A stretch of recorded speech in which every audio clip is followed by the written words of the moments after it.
This podcast is part of the Game and Entertainment Network. Visit tgenetwork.net to find the latest episodes from all our shows. It's time for AggroChat, the official podcast of the Tales of the Aggronaut blog and stalwart gaming community, where we talk about stuff and things, and the stuff about the things, and sometimes gaming. I'm Belgast, and let's start the show. Hey folks, it's that time again. Time for another episode of AggroChat. This is episode 190. Tonight I'm joined by Ashgar. Hello. Kodra. What's up? Tam. Boop. Oh, hey. And Thalen. Hey there. Sigh. None of that will make any sense at all. Nope. So last week, when we were recording the show, so we do this little leading up to the show thing where we go off and get drinks, go to the bathroom, holler out titles that we want to talk about, and apparently I totally missed Thalen's topic that he wanted to talk about last week, so we're going to lead off this week. Thalen, tell us about Slay the Spire. Yes. So this is a game that it's in early access, so normally I wouldn't have paid any attention to it whatsoever, but I've seen people whose opinions I respect say good things about it. And on top of that, it is a deck building game, which is something that I've kind of been wanting to find a good deck building game. Like I picked up Pathfinder Adventures during the last Steam sale because it's supposed to be a good deck building game, and it's not the sort of deck building game that I'm really that into, it seems like. But this one works a lot better for me. So basically the idea of a deck building game, for anybody who doesn't know, is over the course of the game, you are adding cards to a deck that typically starts off very small with some very basic cards. And through, one way or another, you get new cards to add into the deck, remove old, less useful cards from the deck, and try to put together a deck that, will get you through the entire game. I gather Hearthstone has a mode that kind of works like that nowadays. I've seen Slay the Spire compared to it favorably on the whole. But yeah, so that's, I don't know, there's something about that kind of game that appeals to me. I think even back in the day playing Magic, I was more interested in building interesting Magic decks than I was in playing Magic, especially against randos or in tournaments or anything like that. So this is the sort of game that appeals to me. Like I said, it's early access. It's basically a procedurally generated game. The map reminds me a little of FTL, where you've got multiple paths that all ultimately take you to the same final place, but take you through different areas on the way there. And you can see what each path will take you through, and the paths cross in places, so you can have places where a path will branch, and you can just decide which way to go based on how you're doing at that point. But the basic premise of the game is that you have a character who is fighting their way through these areas with a boss at the end of each area, trying to get to the end for reasons. I don't know, because there's monsters. You have to kill the monsters. So you start out with a deck that's basically 4 basic attacks, 5 basic blocks, and 1 slightly better than basic attack. And the basic attacks and basic blocks are pretty garbage. There's an energy mechanic. You start out having with a pool of 3 energy, and there are some ways to get a larger pool. They're pretty few and far between. But anything that lets you generate more energy, or I'll get to them. There's these things called relics that basically give you ways to break the rules in some ways. One of them lets you keep any remaining energy at the end of a turn for your next turn. Normally your energy pool just refreshes, just 2, 3 again. But with this relic, if you had 2 energy left, then your next turn you would end up with 5. And you can build to doing some really crazy things, especially because there are a few cards that will take all the energy you have and then do damage per point of energy spent. But yeah, so you're fighting your way through various monsters using these cards. Each time you beat some monsters, you get a new card from a choice of 3. There are stores that you can come across where you can buy new cards, or if you actually have enough gold relics, or pay to have cards removed from your deck. There are question mark encounters where you don't know what will be there. It could be just a normal fight. It could be a store.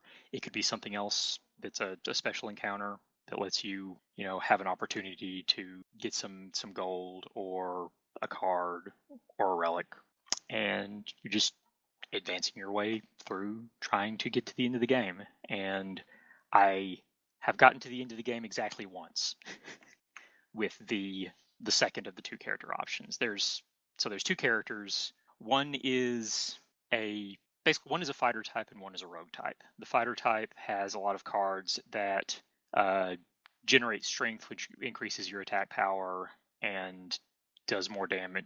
Other cards that will do more damage, extra damage from bonus strength. Lots of cards that give you block, and some that will actually do damage based on how much block you have, which is pretty solid because the way combat works, you can actually see what all the monsters are about to do. And if they're going to attack, you can see how much damage their attack will do, so you can try to prepare for that. And the way you handle damage, the primary way, is by playing cards that will give you some block. If you have, basically every point of block you have removes a point of damage from what they deal. Normally, block gets reset at the end of each turn, or at the beginning of each turn, because obviously it lasts through the enemy turn. Again, there's some cards that let you keep your block from turn to turn, which can be really powerful for the fighter type. The other one is a rogue type who does a lot of stuff with poison and has lots and lots of cards that generate energy or that cost 0 energy, and so let you get really crazy combo chains going. Sort of with this game, and mostly ignored it because it was still in early access. How early access is it, really? I mean, I've yet to run into a bug. They're basically, I think they're doing weekly patches, and it's mostly new features. So it's a really clean game. I've played games that are released games that were in worse shape than this is. Now, what's the monetization going to be like for this game?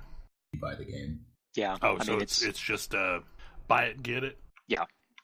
Yeah, I mean, I guess theoretically they might release DLC for it someday, but that's not something they currently have expressly planned. There is supposed to be a third character type on the way, but it's just going to be added to the game. Yeah. And I think they've talked about like additional character types after that are a thing that could happen. So, but yeah, it's a really neat game that plays very fast. Like it's a full game is comparable in length again to something like a full game of FTL. Like I can usually play over a lunch break and complete a game, admittedly usually by dying, but This game is sweet. I'm totally playing it right now, and yup, this is what I want. I had a feeling that Kodra in particular would be into this game because it's very much about putting cards together to ultimately build an engine. I mean, it really is about building an engine that will let you just power through monsters. One card type, well, one specific card. Another thing is as you play, each game at the end when you die or win, it tallies how many points you earned for various things. And there are some unlock points for each character where you unlock some additional cards that will then, from that point on, be available in the game. And one that I unlocked relatively recently that I really like for the fighter type is a power called Evolve, that when you play it, it puts 2 wound cards into your deck, which are cards that sit in your deck and are unplayable. So normally you get wound cards from, certain monsters will hit you and they'll give you a wound. And then once you shuffle your deck, you might end up drawing a wound card as one of your cards for the turn, which is basically a useless card just taking up space. They're normally bad. But what Evolve does is it puts 2 wound cards into your deck, and then for the rest of that combat, anytime you draw a wound card, you draw another card. And I didn't mention cards can be upgraded. Most of the time they can be upgraded exactly once. The upgrade for Evolve is anytime you draw a wound card, you then draw 2 additional cards. So if you can get Evolve upgraded, then you actually want more wounds up to a point because you'll just start drawing cards upon cards upon cards upon cards. And then there are a lot of cards that let you that they do something and you have to exhaust a card, which removes it from your deck for the remainder of that combat, which normally is, in a lot of cases is a negative. If you're having to play this card, and then you have to exhaust one of the other cards in your hand, and there are all cards that you want to be in there. But if you've got a wound, you can absolutely exhaust a wound to fill that requirement. I mean, it removes that wound from your deck for the remainder of the combat, so you don't have to worry about drawing it again. And there are some worse versions of wounds, like burns, which work the same way. They are unplayable, but at the end of the turn, for every burn card in your hand, you lose 2 health. So it's really nice to be able to get rid of them. But yeah, there's lots of combos to find, and lots of ways to turn negatives into positives and things like that. So it's really neat. Cool. I will have to check it out. This does not sound like a me game, but it sounds really neat. So I think for most of us, the game that took up the most amount of time this week was Monster Hunter World. And it's been out at this point a little over 2 weeks. And it is, the fastest selling Capcom game and also the highest selling in the entire series at this point? It is at this point the most popular worldwide Monster Hunter game in lifetime sales. After this first weekend. And after 2 weeks, it is the fastest selling game Capcom has so far released. It's really good. It has flaws, but I am learning how to work around said flaws, namely with the grouping system. And I don't know, there's just something about the game that it feels like an MMO without actually being an MMO. As we're fighting these monsters, it feels like an epic raid battle to me. It's basically boss battles the game. And I realize Shadow of the Colossus just came out, but it applies to both games. It does a thing that I think is really, really neat. And I know other Monster Hunter games do this, so it's mostly unique to Monster Hunter thing. But you fight these bosses in big levels where other things are going on, and the bosses move around these levels. So each area they're in is tactically different. And that's something that While that is true to some extent in previous Monster Hunters, it is way more true in this one. It's just a really cool idea that I don't see in other encounter design, almost anywhere else. I mean, I love that this game has a living, breathing ecology to the world. And there is a hunting order. There are quote unquote apex predators in this game, and there are things that start off as predators that are really just chattel for the slaughter. I'm looking at you, Eggbird and Jagras, and Jagras eats lots of things. It just eats things that are smaller than it, and none of the other big monsters are smaller than it. But the fact that monsters get into battles with each other just makes the world feel that more alive. Because just because you've stopped something in its tracks doesn't mean the rest of the world is stopping as well. There was a moment tonight where we were tracking down Diablos. No, it wasn't Diablos, it was Rathalos, and we absolutely stumbled upon a sleeping Anjanath. And had Tam not said something, we would have just straight up wandered right into it. It also does an interesting thing with the grind.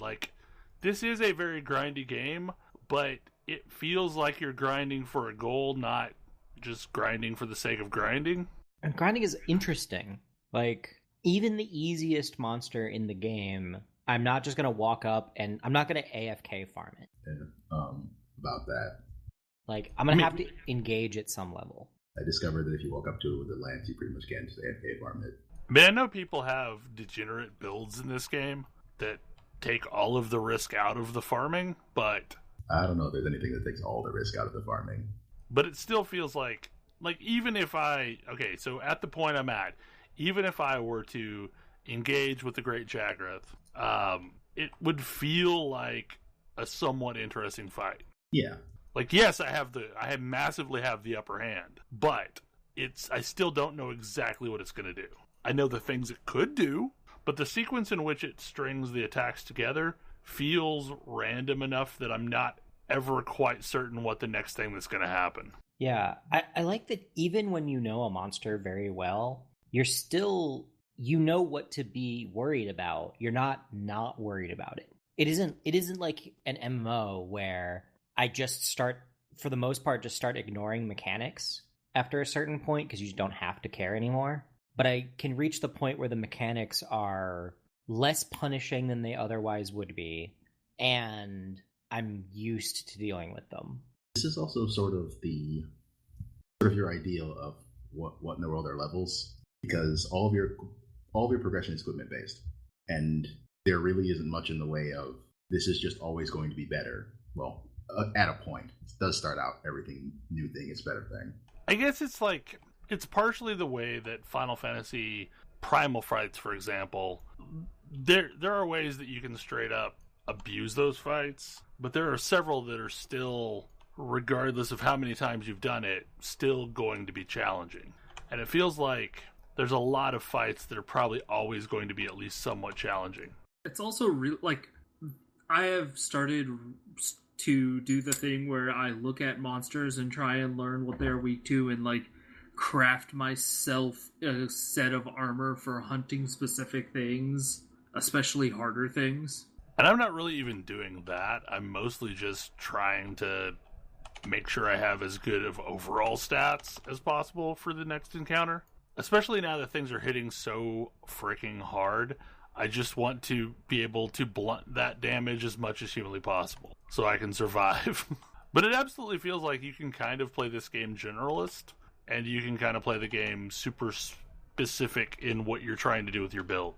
But I think where the game really shines is when you're doing group content, even though it's not as easy as it probably should be to group up with people. I had a lot of fun this afternoon, and Friday night as well, running stuff that I had already done, but the doing it with a different mix of people made it feel completely different.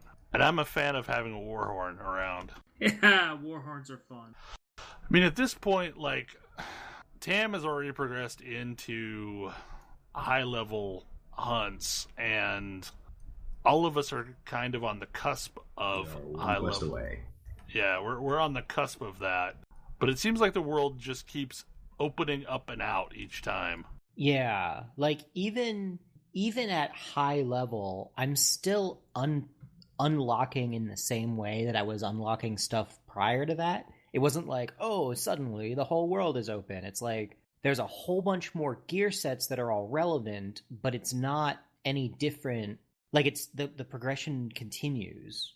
And like quests come up and stuff happens, which I actually really like. You know, I'm like, I want to go and hunt high level versions of other monsters, because it feels like when I start doing the high level stuff, it's all as engaging. It's like all equally engaging. Whereas there is a ramp up. I mean, a Great Jagras is not that hard no matter what you're doing, but even like the very next thing you fight behaves differently and gives you more things to deal with. Well, I've heard like a lot of the high level hunts are significantly different than the original version that you had to fight. Yeah. Sometimes, I mean, the high level Anjanath, which I did recently, is in a totally different zone. And that causes some problems sometimes. Did you run into a pit trap? I may have run into a pit trap. I didn't run into the pit trap. I think it's super interesting that things migrate around. Like, I was talking about this earlier today, but when you first encounter Odogaron, it's down in the bowels of the Rotten Vale. But after your initial encounter, like, I started seeing it in the Coral Highlands on a regular basis. So stuff shifts around as you move through the game. We mostly refuse to call any of these things by their proper names. That one, I guess, if we're going to call it anything, is Flesh Dog. Like blind Flesh Dog. That sounds unpleasant. Squirrel Blimp is a thing. O-Dog is usually what I refer to it as, but Squirrel Blimp is absolutely Lumu. I feel like Lumu is short enough, since I don't ever remember its full name. I guess it's Paolumu. But yeah, it's just a big fuzzy thing that happens to share the same zone with Flash Lizards and Legiana, who I don't have a nickname for. I tend to call it Ice Dragon. What's so weird about this game is how it sets up these different benchmarks where, like, until I had fought Diablos, I would have said that Anjanath or Legiana is a terribly difficult fight. And then I fought Diablos. And that set a new benchmark for what is difficult. And now everything else in my mind seems considerably easier. It's like this is way easier than Diablos. Yeah, it's like, okay, let's go farm Anjanath now, because wow, I don't ever want to do a Diablos again. And I am certain that at some point there will be a bar resetting to where, yeah, it's just Diablos. Yeah, the Diablos was the last like genuinely new monster I had run into until today, and I was so scarred from Diablos that I didn't even like try to fight the new monsters. Like, nope, I'm out. I want to be part of this thing.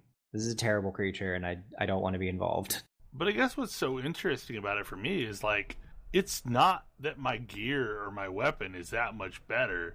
It's that I'm actually the one who's improved at the game. Like, yes, my stats are slightly better than someone else's that just starts out, but it's that how I'm approaching the fights is different because I know what the fights are doing.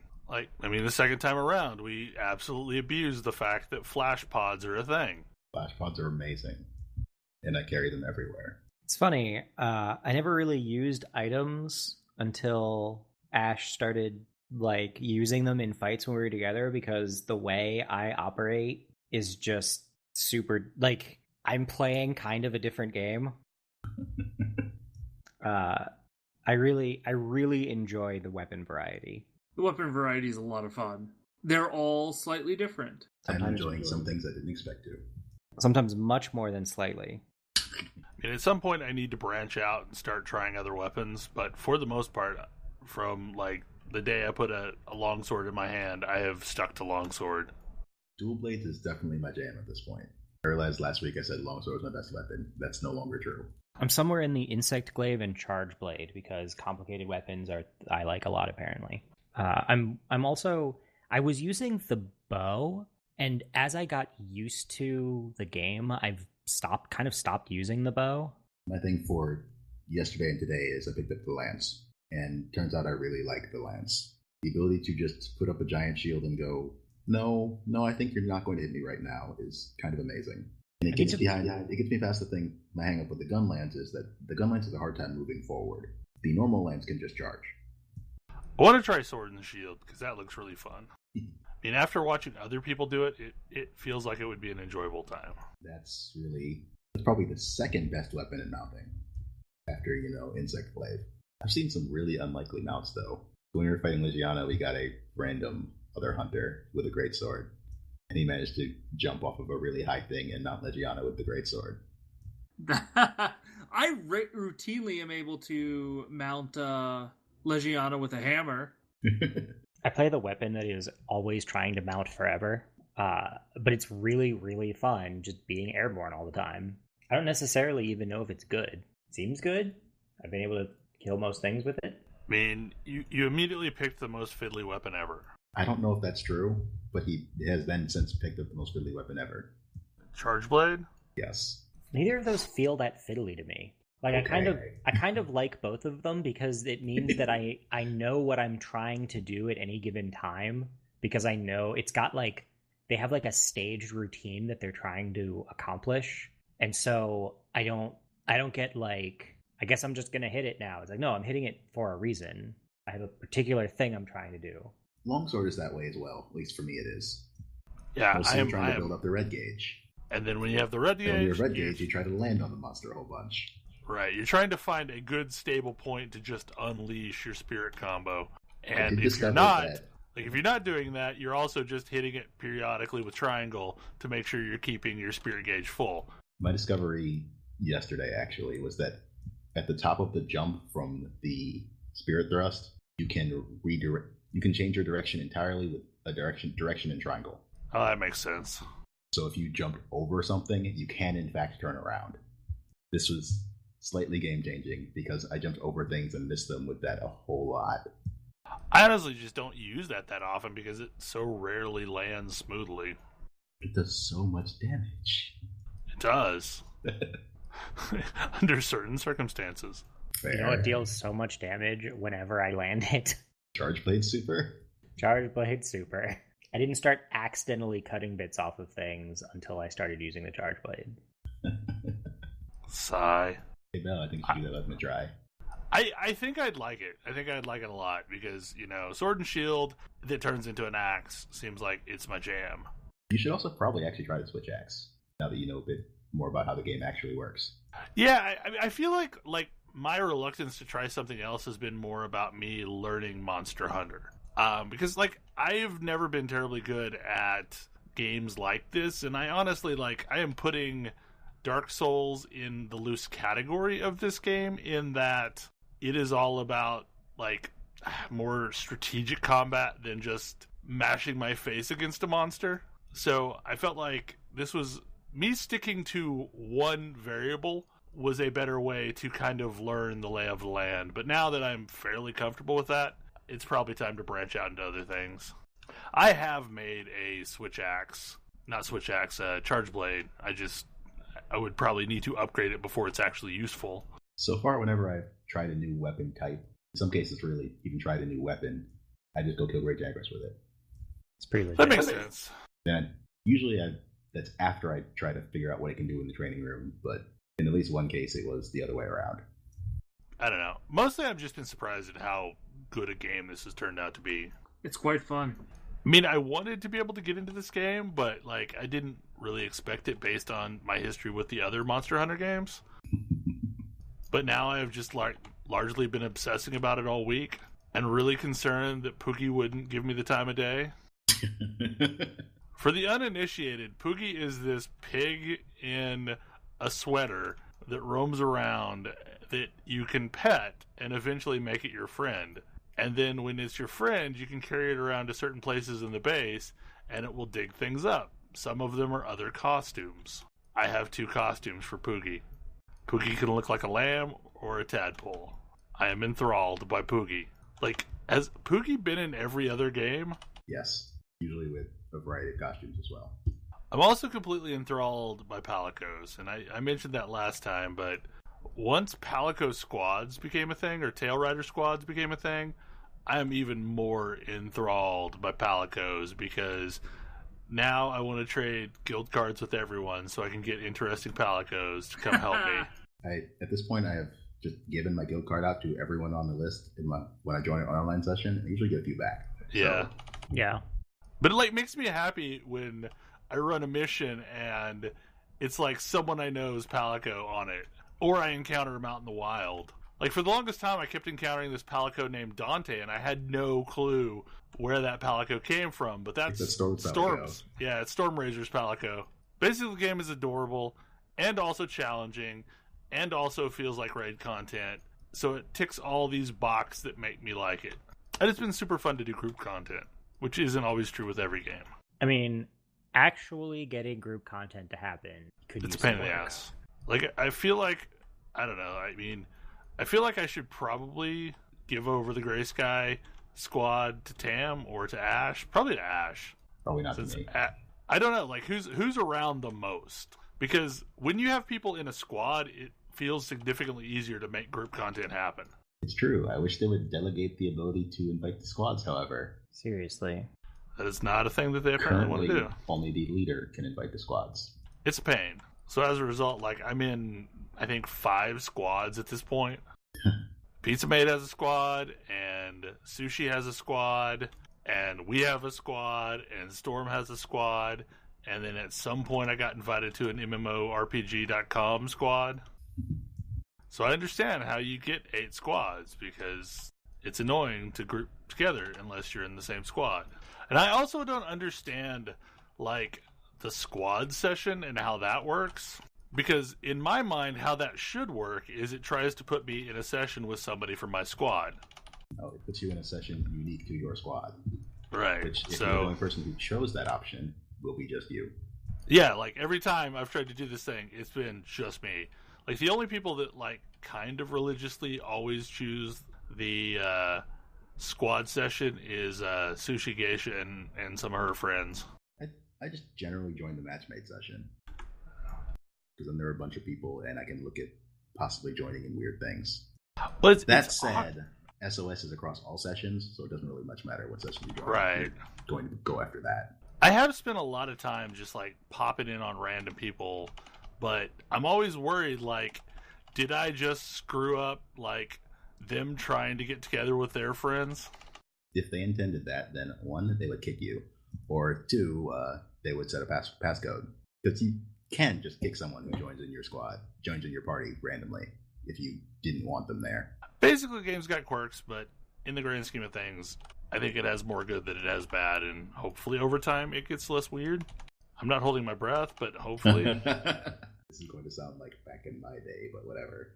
This is such a huge improvement over previous Monster Hunter games. It's unreal. I mean, it just really reminds me of all the weirdities that we've had to live through with Final Fantasy XIV, that maybe it's not standard for everyone to do grouping like we're used to.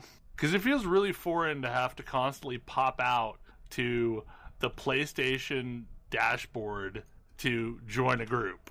Like, if I were going to change it, I would make the guild card be a lot more significant than it actually is, and have that basically be a friends list. Then at any point you could, like, join a session of somebody, you know, that you've given out your guild card to. Which I know would change the way people give out guild cards, but, like, that would have a reason other than Palicos to, you know, facilitate grouping. Or something like that. Even if I could just pull in people from my PlayStation Network friends list and invite them to sessions from within the game, that would feel less weird than constantly having to shell out to the dashboard and invite people from there. But, I mean, it's a good enough game that right before we started planning on recording the podcast, we had largely forgotten about what time it was, and Ash had to remind us. That wasn't me. I didn't do any reminding. Was that Tam? I thought it was you, Ash. No, I completely lost that. Someone reminded us that it was podcast time. But I completely forgot that it was podcast time. Anyway, so to move on, Fallout the board game. Ooh. Fallout the board game is a semi-co-op, but not really, board game simulating the Fallout universe, sort of. Well, simulating Fallout 4, basically. Sort of Fallout Or 4. Fallout 3, because both of those quests exist. Oh, wow. The one we played was Fallout 4.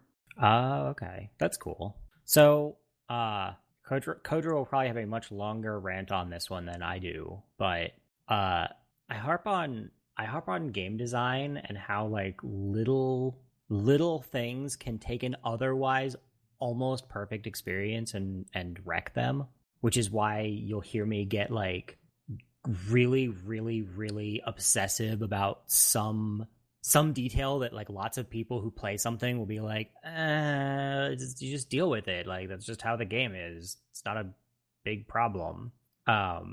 Just like, yeah, you just get used to it. That's the game.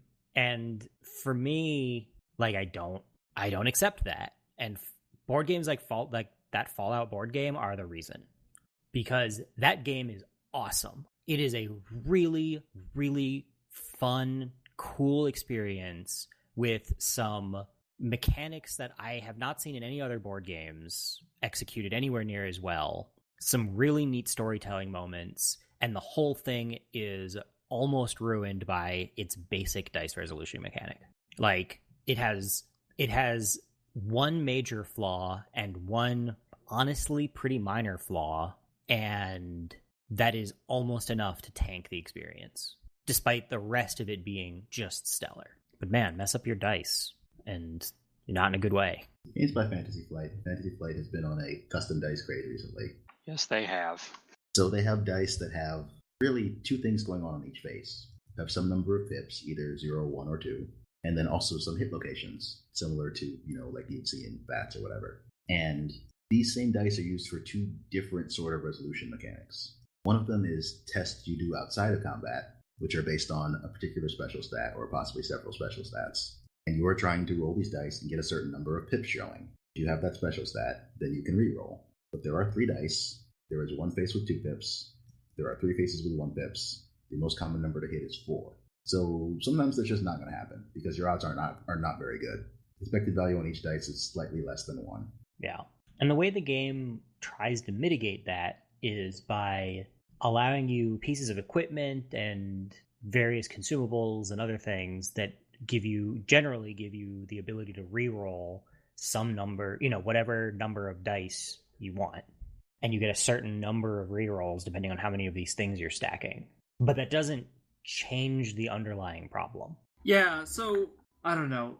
This is the quest system is possibly the best version of this. Like the ability for it to tell a story that branches based on actions being taken on the board is never been better represented in a story game. But there's a bunch of there's the dice resolution is a problem, and the fact that the game doesn't actually let the story tell out to completion is also kind of a problem. That bothers me less because there may be some side quests, and depending on if you rush the main story, then maybe you'll see the end of it.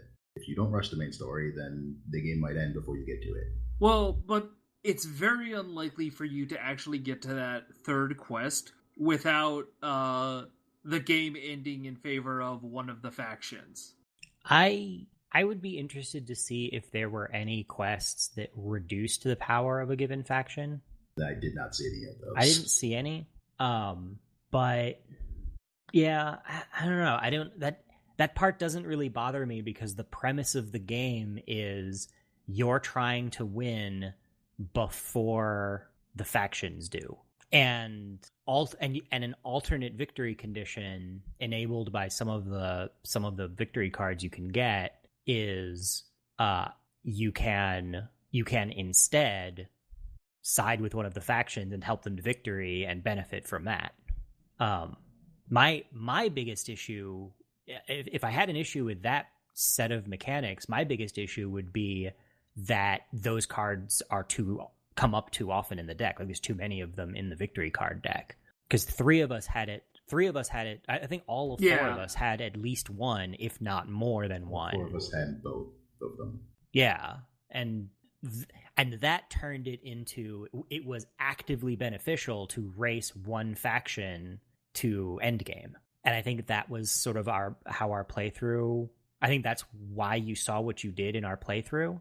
But I think with fewer of those cards or without those cards, there would be the story would unfold a lot more slowly, and you probably would get close to that end state because you would try to do everything you could to avoid moving those things forward. I do think that track could be slightly longer, or the bumps up that they get from some of the cards be slightly smaller, or if their power could fluctuate. Yeah, I think if power fluctuated, that would be better.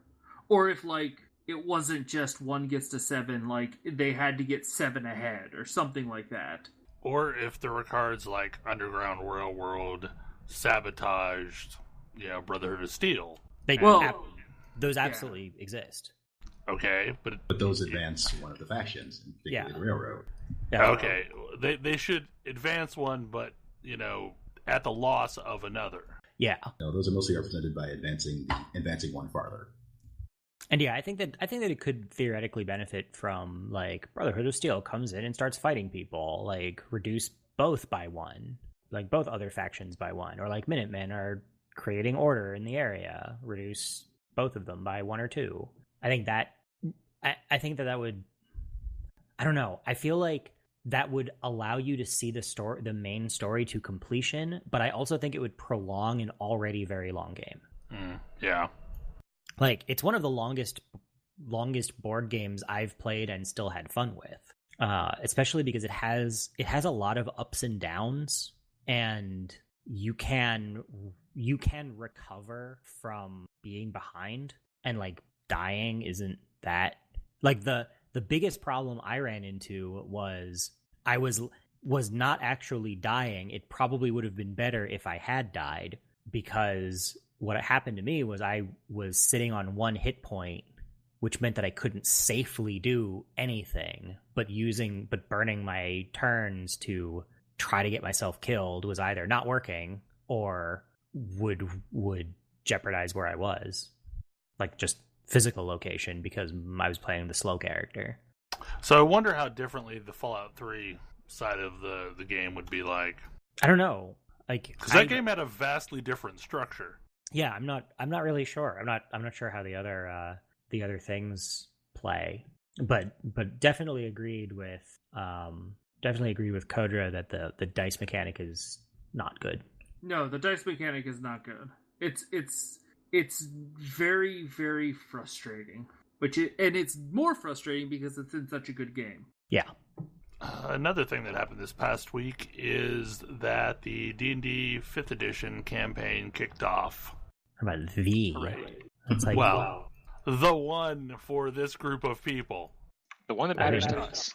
No pressure or anything, Tam. It's the most important one ever, Tam. People will live and die by the success of this campaign. I mean, one NPC already died. Actually, a handful of them already died. I was going to say, more than one NPC already died. Yeah, possibly one more than you intended died. Yeah. It is way, way easier for me to set up conditions in which it is necessary for some random NPC to die than it is for some random NPC to live. Where some random NPC is defined as literally any NPC in the game.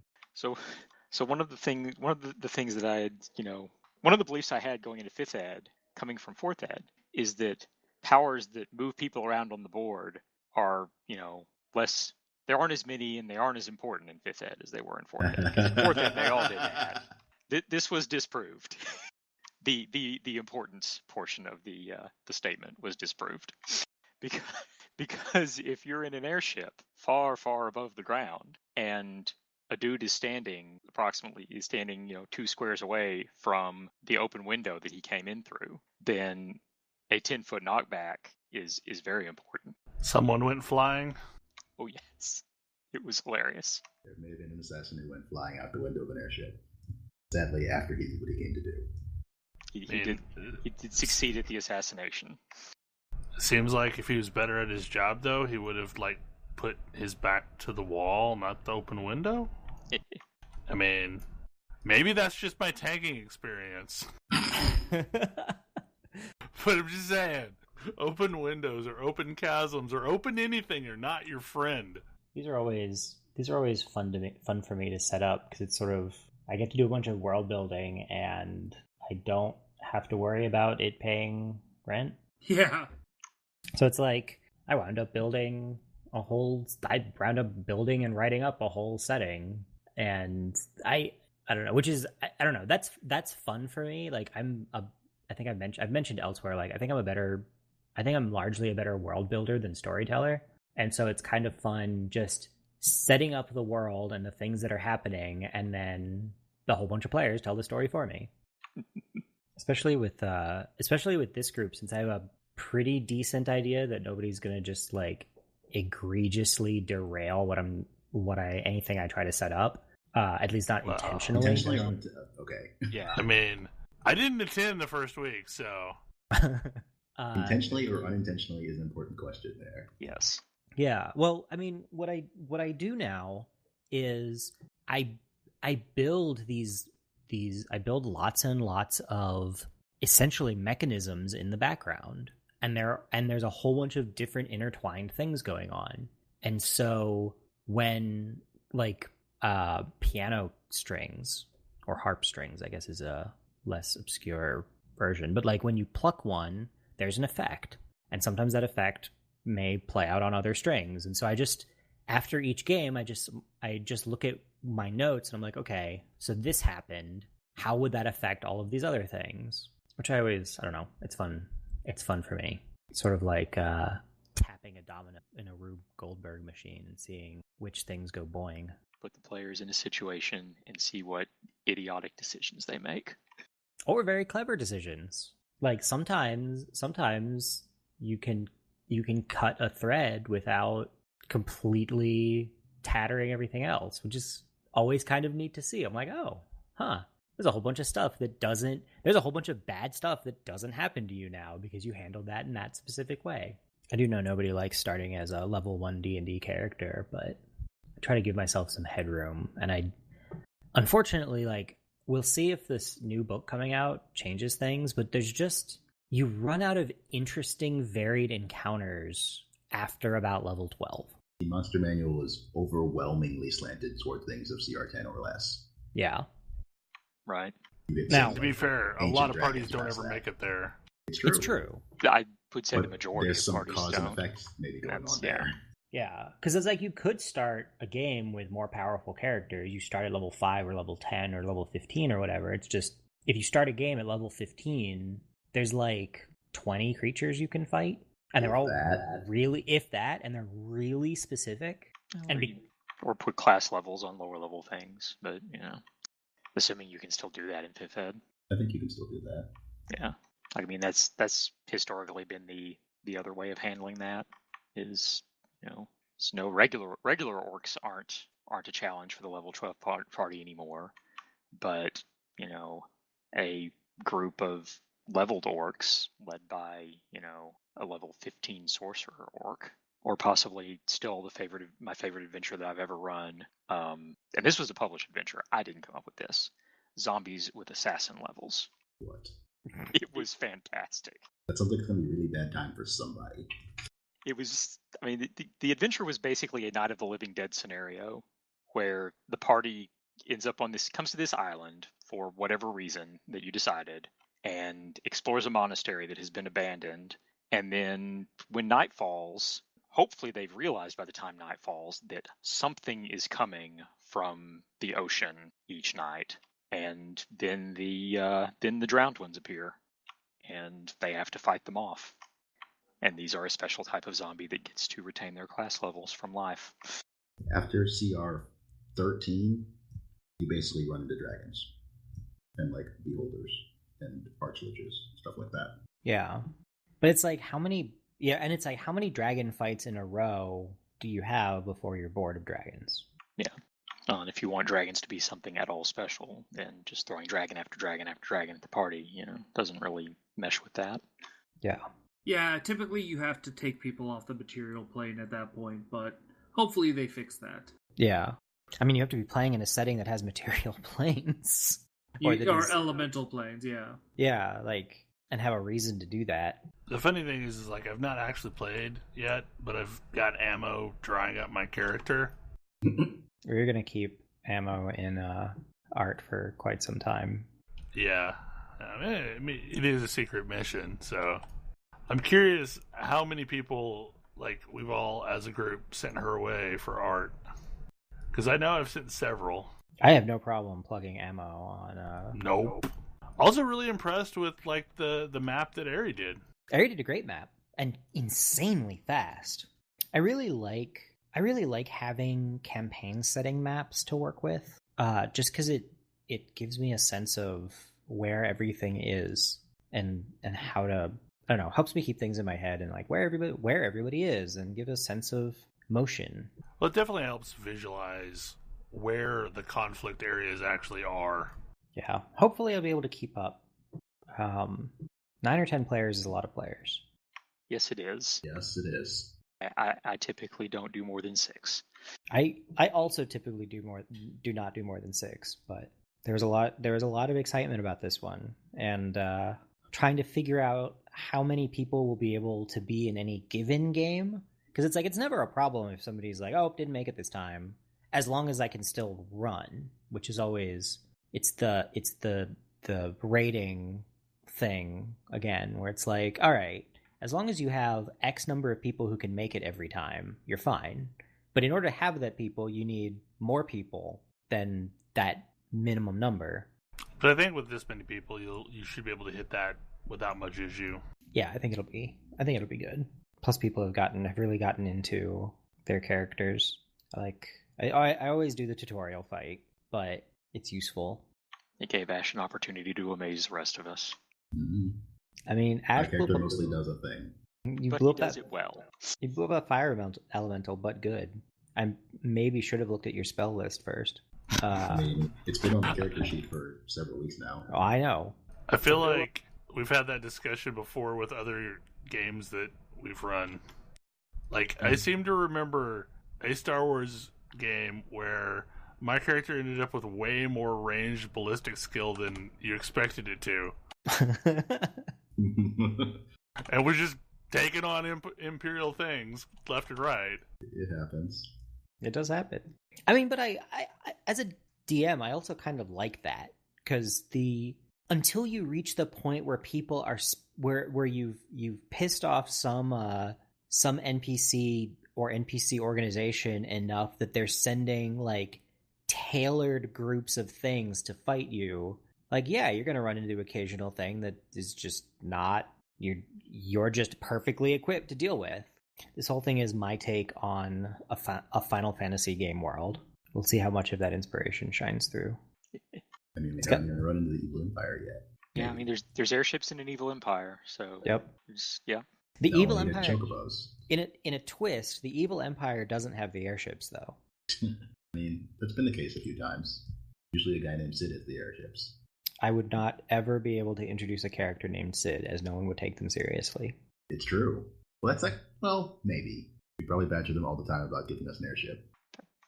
Yeah, probably. I'm gonna introduce some guy named Sid who has his life Nothing to do with it. his failed life's work has been trying to build airships, and you just have them. That'll be Sid. Please look forward to it. So, Kodra, before we started recording, you were talking a little bit about starting to bounce off of Warframe. I feel like Warframe is a game where I keep trying to go back and play it, but when I was in the thick of it, there is so much stuff that you are keeping track of, and like I had in my head the capability of retaining like, here is all of the stuff I am working towards, here is like what I am trying to do next, here are my goals, here are my objectives, and I log in now and it's like I don't have any of that backlog built up, and it's completely aimless. I need to like somehow figure out a way to like give myself a path, but I don't even remember how I built paths for myself in the past. I mean, usually it's just, I see a cool thing I want. Let me find out what I need to do to get that thing. Yeah. That's most of my experience with that game. Kind of like Monster Hunter, quite frankly. It's like, I want that thing. What all do I have to do to get to that thing? Oh, I have to do these 18 quests. Well, whatever. Let's get started. Let's get started on that. Yeah, I think one of the problems is that where I left off was one of the most aimless of those, which was I needed to get to rank 12. You get to rank 12 by leveling up stuff. So find a thing that looks cool and level it up. Yeah. There is no shortage of weapons. It is hard to like No, get I- in yeah, I there. understand. I do get it. That's definitely the same thing I've been having with it. Like, they've got a bunch of new content, and it seems like it's really cool, but I'm simultaneously overwhelmed by the number of things that it's possible for me to do, while also being like semi uninspired by like the things that I could want to do. It's like every Monster Hunter before this one. I feel like there are certain games that I've experienced, at least on the MMO side of things, that do not necessarily lend themselves to be playing as a secondary game terribly well. That there's too many details that you need to keep track of to adequately feel like you're on top of things in doing it in like a every once in a while game. I think this sort of goes back to a different thing we talked about before, where it's very, very difficult to go back into a game. Yeah. Yeah.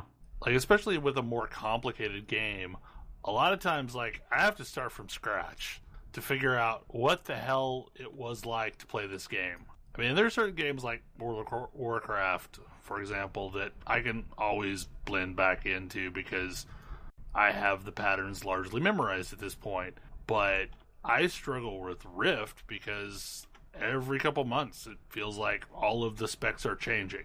And I have no idea what's even viable versus what's good versus what's, fun. And I also don't care enough to go out and read the forums or Reddit or wherever the information might be to catch back up. There's kind of that, and it reminds me, it's kind of like the conversation we had, I guess it was a couple of months back now, where I need a certain minimum level of engagement before I'm willing to start pouring the effort in to really dive deep into a, given game. Right.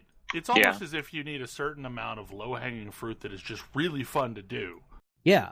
And then that needs to lend itself to more serious progression or engagement of a game. If I need, it's the shorthand, and it's not 100% accurate for me, but the shorthand that I use when I describe it to other people is if I'm invested enough in a game that I want to go online and read about strategies and so on to optimize it, great.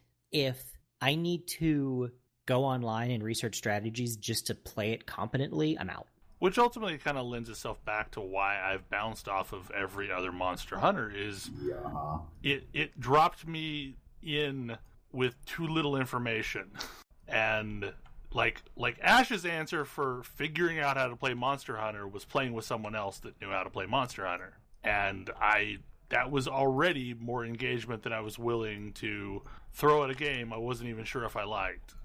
Yeah. As we discussed, that meant you would have to organize somewhere outside of the game when exactly to log on and join the correct room, and it wasn't great. Yeah. Although in a lot of ways, you're kind of the opposite of me. It's true, I am. It's in a lot of ways. It's true. I will look up information on games I have never played to see, that sounds cool, maybe I'll give this a shot. If I am at all engaged, I will look at a lot of extra information. I guess for me, I only want to look at the most shallow summary type information unless I'm already bought into a game. Yeah. Give me the long and short of how this is going to work and sell me on it. Ash knows more about some games that he has never played and has no interest in playing than some competitive tier, a significant number of competitive tier players of those games I've seen, which I always find amazing. But I've definitely bounced off of games because I'm just not, it doesn't hook me enough to want to do that deep dive. Every so often there'll be a game that I think I get, but then I start to do a little bit of deep dive and I realize that it's just a completely different game than I thought it was, and it loses me then. But that's pretty rare. I mean, I feel like a lot of it is that most of these games need to operate on two different levels. One where just picking up the game with a very shallow understanding, it's fun. And then as you understand more about the game, it reinforces that fun with providing you new paths to explore. Be that just like with strategy, or be that literally new paths to explore. Yeah. I mean, I harp on accessibility quite a lot. That's why accessibility is important.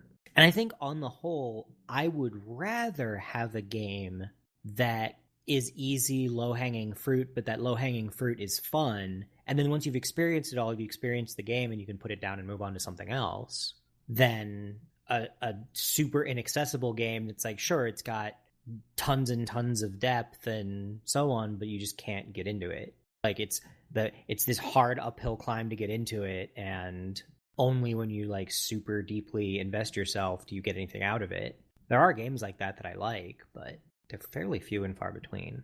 Actually, I got out of a game that I really did enjoy for a long time for largely that reason.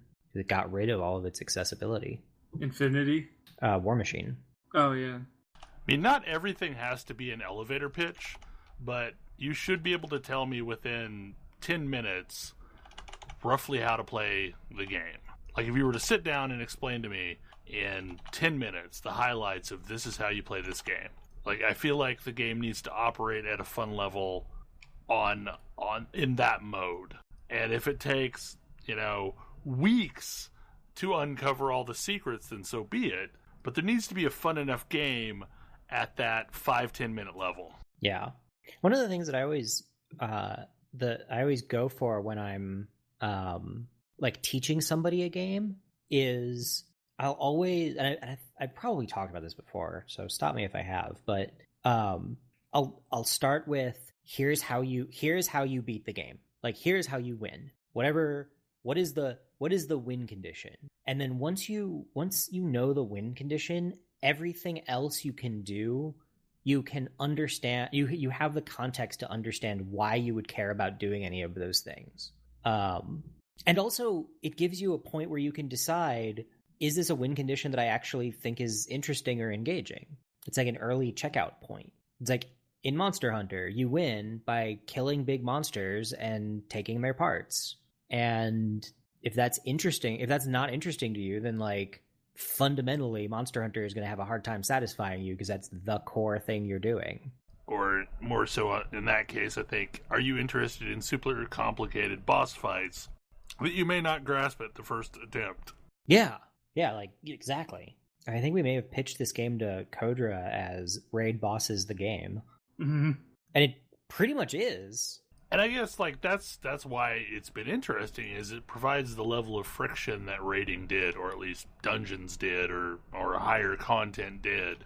And no matter how small the victory might be, it feels good when you finally get that message that you've slain the monster or trapped it or whatever. Required to trap something is definitely worth the greatly decreased difficulty of trying to fight through something's last few hit points.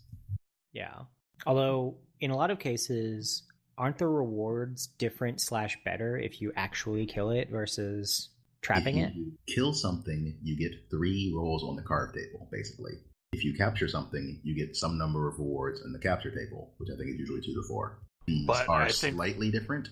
Yeah, I think like there's certain items that you can't get off capture. Those are certain items you can't get off carve. So it depends on what item you're specifically looking for, which is better. Yeah.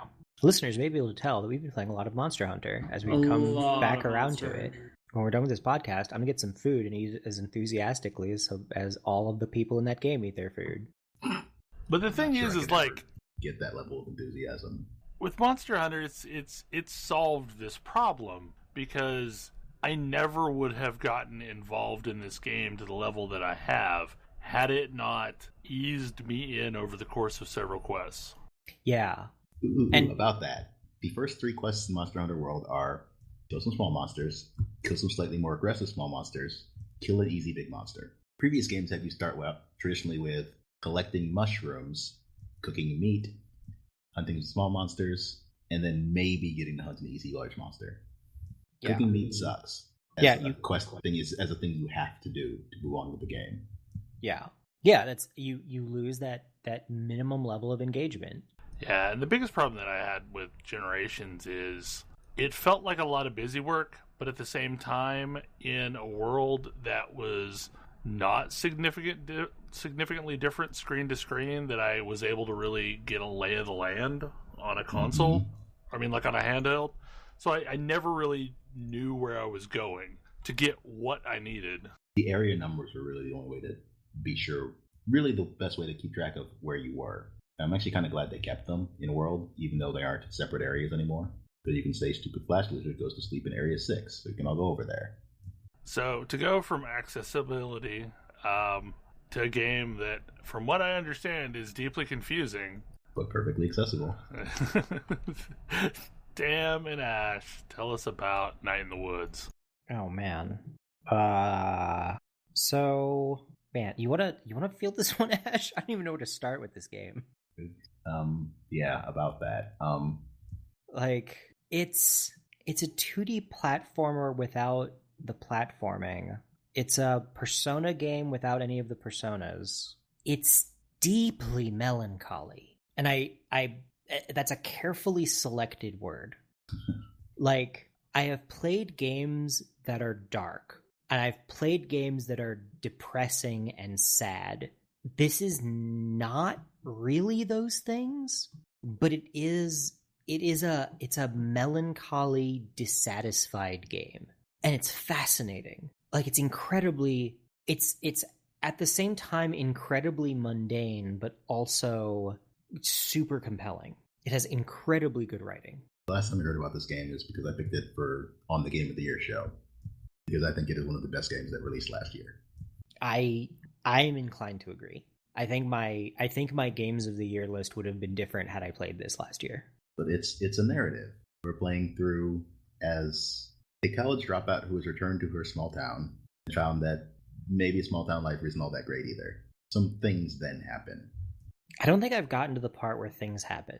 In the meantime, you spend a lot of time talking to your friends and doing questionable things with your friends. And various other people. Like neither the protagonist and her friends are like they're not bad people, but they're not great people. They're complicated. Yeah, people.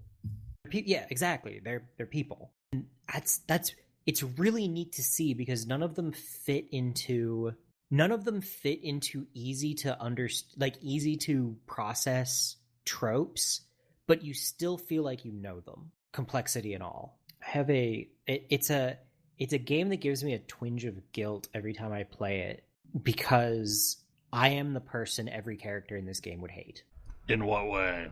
At least as far as I've gotten, it's a game about being trapped in your hometown or trying to get out of your hometown and that not really working out. I mean, I feel like I would probably have a weird perspective on this game, considering I'm one of the few people that made it out of my town. Yeah. Like, I mean, I grew up in a town of 2,500, and by second semester of our freshman year, the vast majority of people had dropped out and were back in the tiny little town. Yeah, like, it's kind of about a town like that. It's kind of, yeah. This game is about all of the people who are still in that town. Yeah. I don't know if I could play that game. Because, like, I have a sense of loathing towards those people. Yep. And this game is about how they also share that sense of loathing about you. Although, not really about you, like, not personally.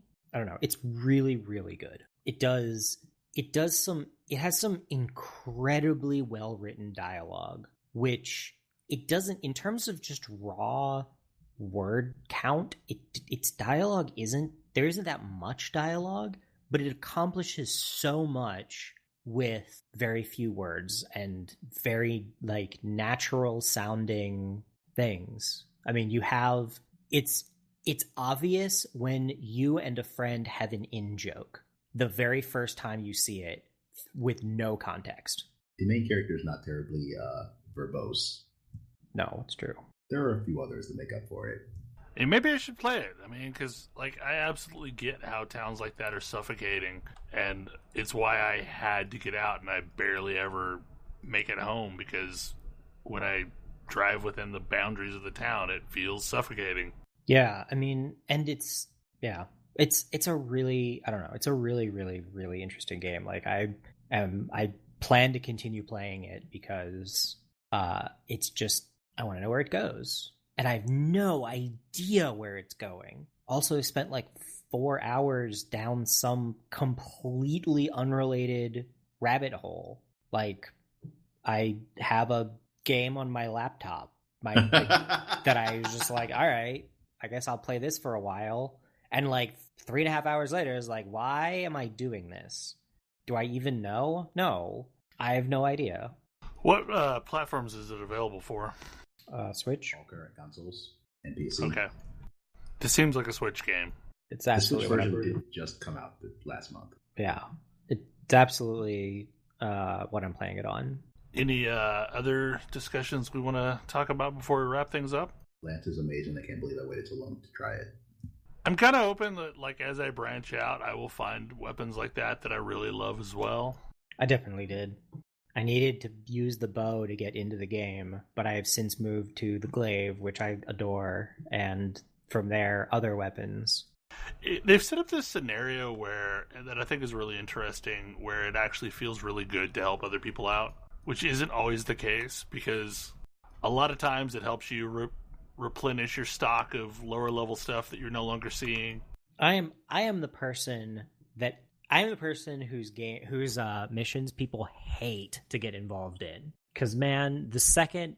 I know that if I kill the quest creature, my mission's over. So every other creature takes priority. The fact that it's on a timer completely tamps down any bloodlust I might have. The fact that what the I'm timer doing... is 15 minutes means that I completely ignore it. No, like the fact that I know it's there changes my gameplay. Like when I'm in an expedition, I will oftentimes kill 2 or 3 of the monsters that are in that expedition because I can do whatever the hell I want to. Even though it's actually harder to kill them in the expedition because they wander the hell off. I was going to say, in the expedition, you have much less time to kill them because they leave after like 20 or 30 minutes. Right, but just putting a timer on something is like, I don't know, this is one of the few thing games where it doesn't bother me as much, along with like FF14, because you should be done within like a third of it. So not if you kill 3 monsters in that time. Depends on which monsters. At this point, I think I can quickly take most of the things in the Ancient Forest that aren't Anjanath or Rathalos. I mean, Taziki's sauce has gotten to the point where it's pretty fast. I mostly don't fight that thing because it's more useful to have it wander into another fight and flash the So other monster. true. Yeah, I was having that thought as well. I wish it was non-hostile, like Chicken Bird. Cthulhu who just completely ignores you if you ignore it. Yeah, like, it's only there, like, if I care about it being there. But the fact that it will sometimes aggro on me and sometimes not is annoying. Because there are times you can just walk right past it and it just does not care. There are other times it's going to attack you. And like the only thing that makes Gyros annoying is the fact that there's going to be 30 million ads while you're fighting it. That's definitely one I would dig out the longsword for. Yeah, I mean, it's great with the longsword. It's like, oh, nah, I just don't care about these ads because I'm going to be swinging and taking them out too, but then I'm going to lose half of the hides because they rot before I finish the fight. Yeah, but whatever. I don't need Gyros pelts or warm hides or whatever the hell they drop. Those are from Kelpies. It was really funny. I hit high rank and suddenly killing random Jagras was 100% Now of my it time. matters. Yeah. I was like, oh, this got me most of a new armor set. Huh. And I'd gotten so used to ignoring those things that I had no Shamos pieces at all. God, I've been doing a lot of Shamos investigations because I've got these bounties that are like, do 3 quests in an area. I'm like, okay, I'll go do 3 investigations for 3,000 zenny each. Because I can kill 10 Shamos real fast. But anyway, if we continue this conversation, we'll be here all night.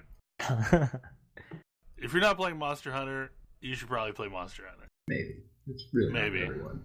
But you should give it a try. Do they have a demo? No. I feel like if they had the beta for the game as a demo, that might be a good idea. Because that beta was not. It was not good, but it was enough to tempt me to play the full game. I feel like a lot of games that are either you're going to love this or you're not going to like it at all, there should probably be demos for. That's a completely different topic that we can probably talk about later. Yeah, but we'll have to pick that up another week. Anyway, hopefully you enjoyed the show, and we will see you next week. Good night. Good night. Good See night. you.